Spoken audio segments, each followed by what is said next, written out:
So to start off our video series, we're going to give you a little information in this first video about our organization's history and some of our projects that are creative placemaking projects. So a little bit of history about community education arts. It's possible that some of you have heard of Logan Street Sanctuary. That was the original name of our 501c3 nonprofit.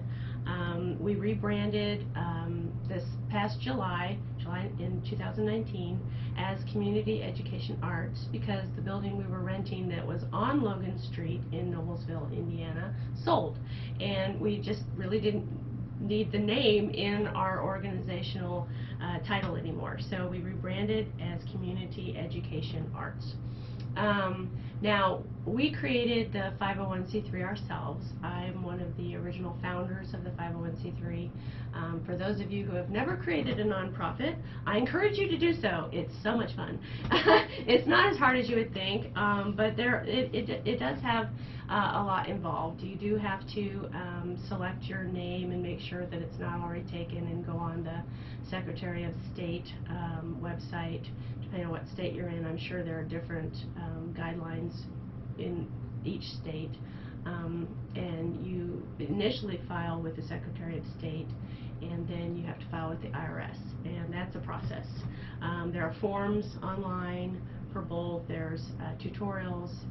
It's something you can do.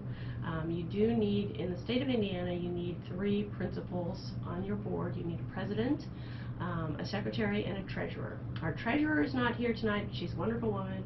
Her name is Joyce Perry, and we adore her because she takes care of all of our financials for us. Thank you, Joyce. Yes, thank you, Joyce.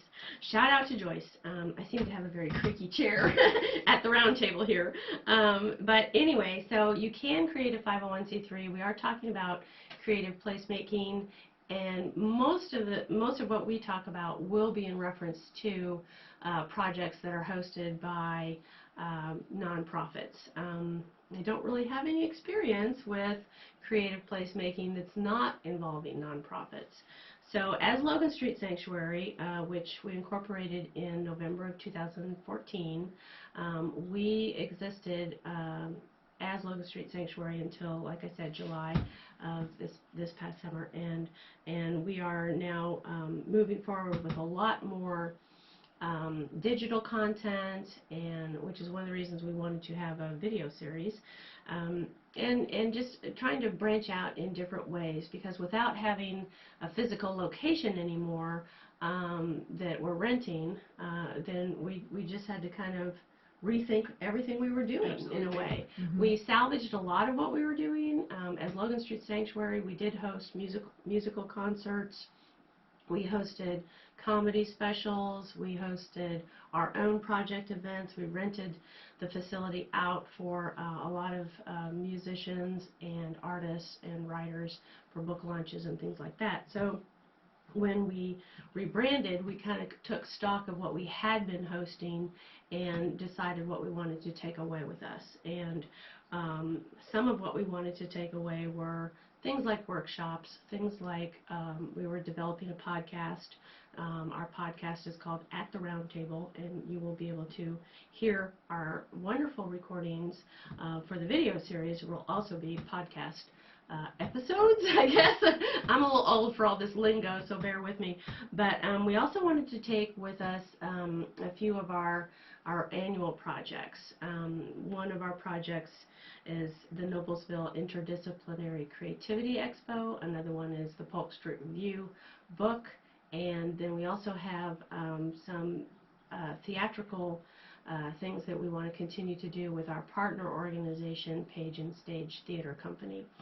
So I am going to turn over, say the camera, the microphone, if you will, to Sarah E. to talk a little bit about NICE and get us going on our projects that we consider as placemaking adventures. Absolutely. Before we go any further, though, I want to thank the Indiana Arts Commission, who have supported us by giving us grants for several of our projects. Yes. One of those being these placemaking videos that we're making. Yes, which is technically part of our grant that it's an arts project support grant for fiscal year 2020, and it's for the publication of the Polk Street Review, the 2020 edition, and this video series, and some support for our podcast. So yes, Indiana Arts Commission, thank you, thank you, thank you. Okay. So yes, so thinking about NICE, as I recall how it was. Yeah, by the way, I didn't say NICE. I said that's our Noblesville Interdisciplinary Creativity Expo. Nice. So there you go. Yeah. So as I recall, you and I had just met like a few months before, yes. and we had collaborated our poetry and our art together. Yes. And so we met at a coffee shop to exchange some of that material yes. back. Yeah. And we just got chatting about how we liked reading and how it had been such a large part of both of our lives, especially classics. Yes. Bemoaning the fact that sometimes we read things in high school that then, you know, most people never think of again, maybe have a hard time relating to when they're in high school. Or just don't appreciate the way you appreciate it when you come back to it later in life. Mm-hmm. Yeah. Right, and thinking, wouldn't it be nice for us as adult artists to be able to reconnect to those pieces, and for those people who never quite made those in-depth connections, how could we encourage them to really relate to them and make them personal, yes. artistically? And I remember saying to you, gosh, wouldn't it be great if we could just have some kind of an event where that's what we do. We have people who are so inspired by mm-hmm. classic literature that they create new artwork, new writing, new poetry, new songs, and we have an event where people just come and share all that. And you said, I said, okay. Yeah, she said, let's do it. And I was like, okay. Right. And as they say in Casablanca, that was the beginning of a beautiful friendship. It was. Yeah. It was. So I consider Sarah E. my arts partner in crime. Mm-hmm. And in 2020, NICE will be in its 6th year. Yeah, so we have had a lot of fun with that. Tell the people a little bit about what we've done in the past. Maybe. Sure. We select 4 different books each year, or literary segments. Sometimes it might be a play like Macbeth, sometimes it might be a poem like we featured Langston Hughes. Frankenstein is one, Three Musketeers. We did the fairy tale theme this last yes. year, Little Mermaid, Ballad of Chan Lin. Always trying to include those underrepresented voices, which is very important to both of us. Yes. So that has included like Wainima. I was not familiar. A Child of the Forest. A Child of the Forest. Yes, mm-hmm. that was one. That was we got a great response to that one.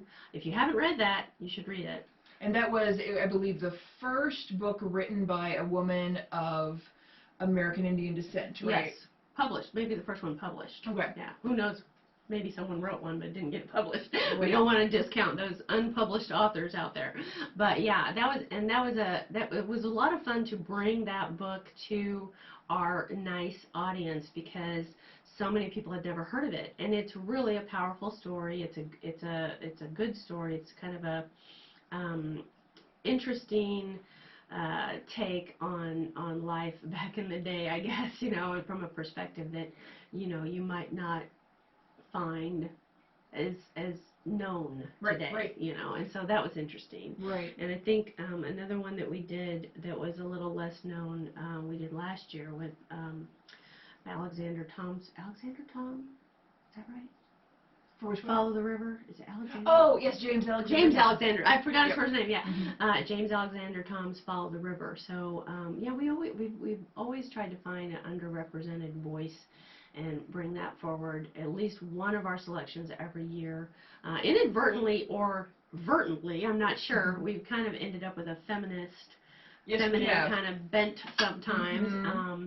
I think our very first year, all of our authors were women? Yes, and we had already selected them based on what we liked, and then realized, wait, they're all women. So that was fun. Mm-hmm. So we have a lot of fun picking 4 books out of the multitudes of books that the 2 of us have read. Mm-hmm. Our process is pretty fun. We both separately come up with 5 to 10 books, and then we get together and hash out those books. And then when we pick the 4 books, then we pick the passages. Mm-hmm. So out of those 4 books, we'll pick 5 to 10 passages from each book, and then hash out which mm-hmm. passage rings true to both of us. And our goal is always to find passages that can stand alone. You don't have to read the whole book. Mm-hmm. You don't have to remember the whole book. We find passages that we feel can stand alone, that evoke emotional responses either through imagery, phrasing. I mean, classics are so well written. It's not hard to find wonderful passages.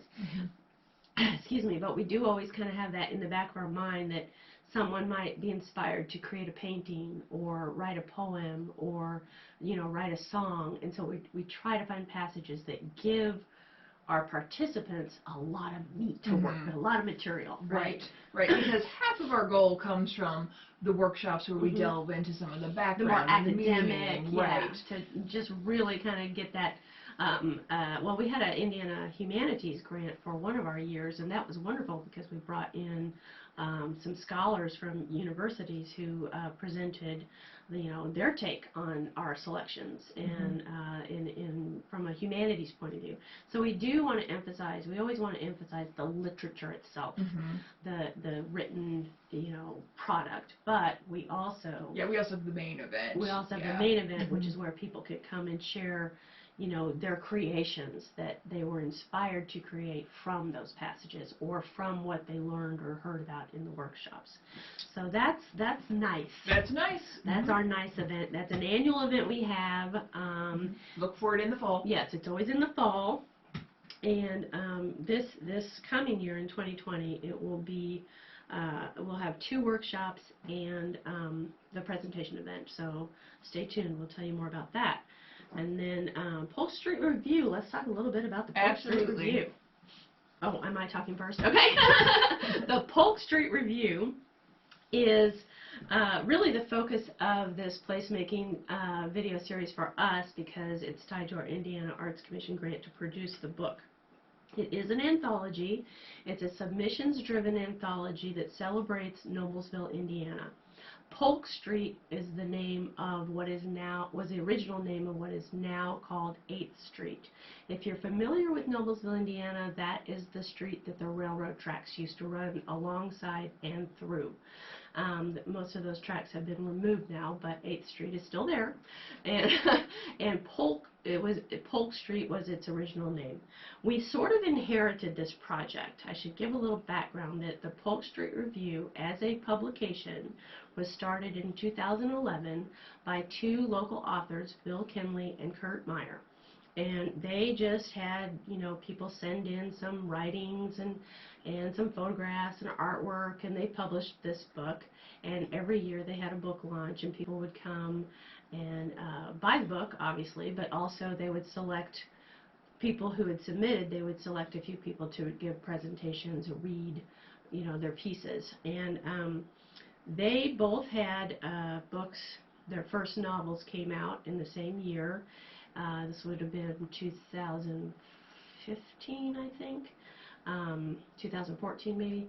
And they didn't have it. It was kind of funny because they had the call out for the pieces, and they had a book launch, and everybody came to the book launch, and there was no book because they hadn't had time to put one together. And so right around that time was when I was creating the 501c3 that Community Education Arts became.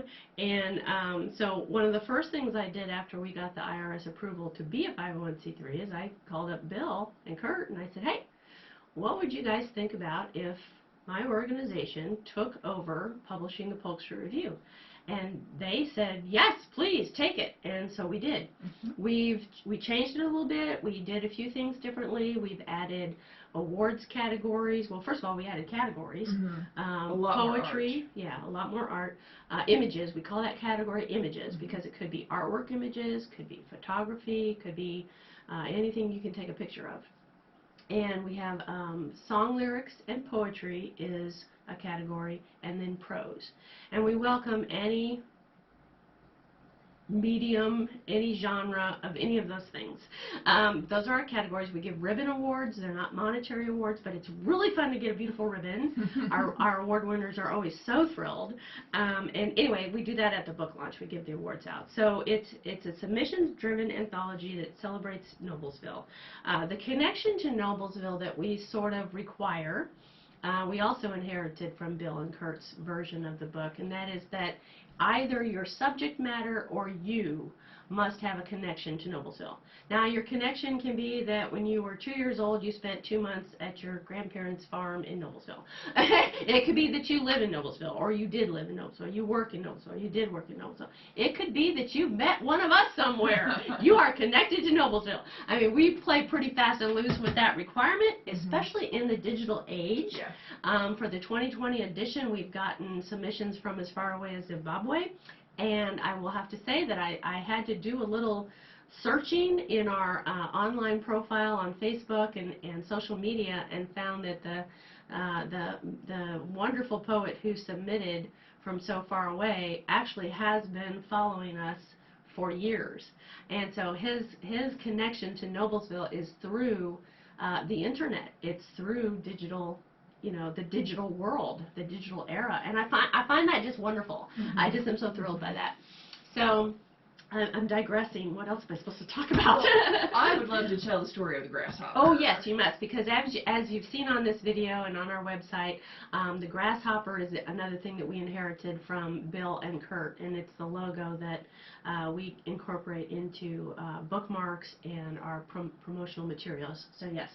Tell us all about the grasshopper. Right, so most people are familiar with Aesop's fable, and there is the ant and the grasshopper just sings away, you know, with the legs making that sound, fiddles away, I guess. Fiddles away his time. That's right, as the diligent ant is in the working. Summertime, yep. Right, and so then winter comes, and the ant survives because he's been working and he's, you know, put away all the food, and the grasshopper perishes. And they thought that this is an unfair tale. Yeah. And so what happens in the end is that the ant, come wintertime, feels like my life is a little sad without art.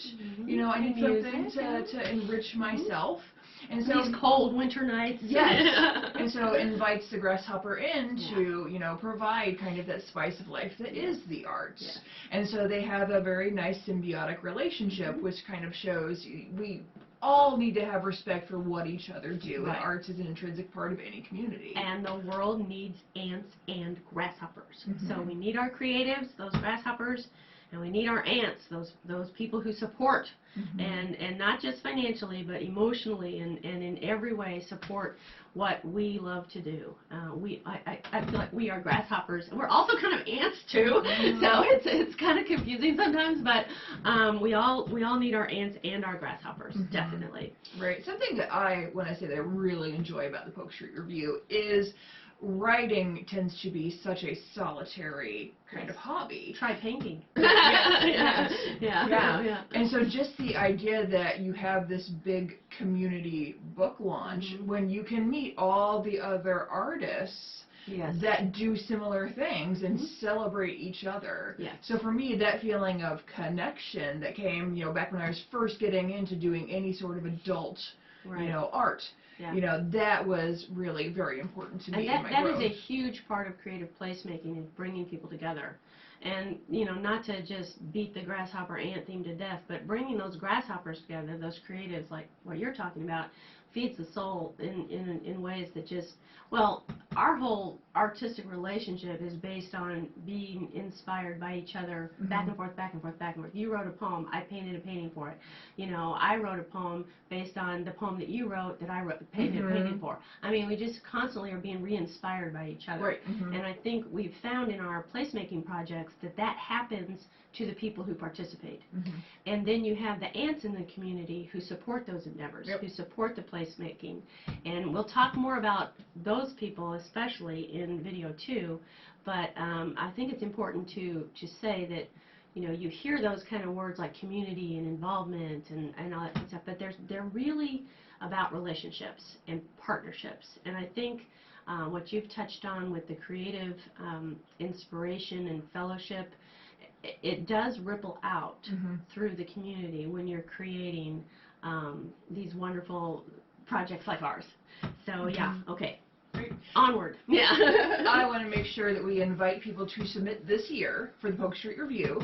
The deadline is December 31st. All the information, the forms that you need to fill out to give us the information about your piece and give us permission to print, all of that is online on our website, which is CEArts, And again, December 31st for the deadline, but February 29th is our big book launch. And it's going to be on Leap Day. It's going to be at the Birdie Gallery in Noblesville, Indiana. The doors open at 6. And then we will have abbreviated presentations, not of every piece in the book, but of highlights from the book from 6:30 to 8. And who knows, we might have guests come on here who were in the book to go more in depth about their pieces. And we'll also announce the awards that night and hand out the awards. Yes, everything you need to know about the book launch, submissions, and I should say the submission deadline of December 31st is an annual deadline. That's our deadline every year. We publish the book and do the book launch in February, so our deadline of December 31st is annual, so you can start planning ahead. But yes, everything you need to know about NICE, which we've talked about earlier, and the Polk Street Review is available on our website, CEArts.org, so CEARTS.org.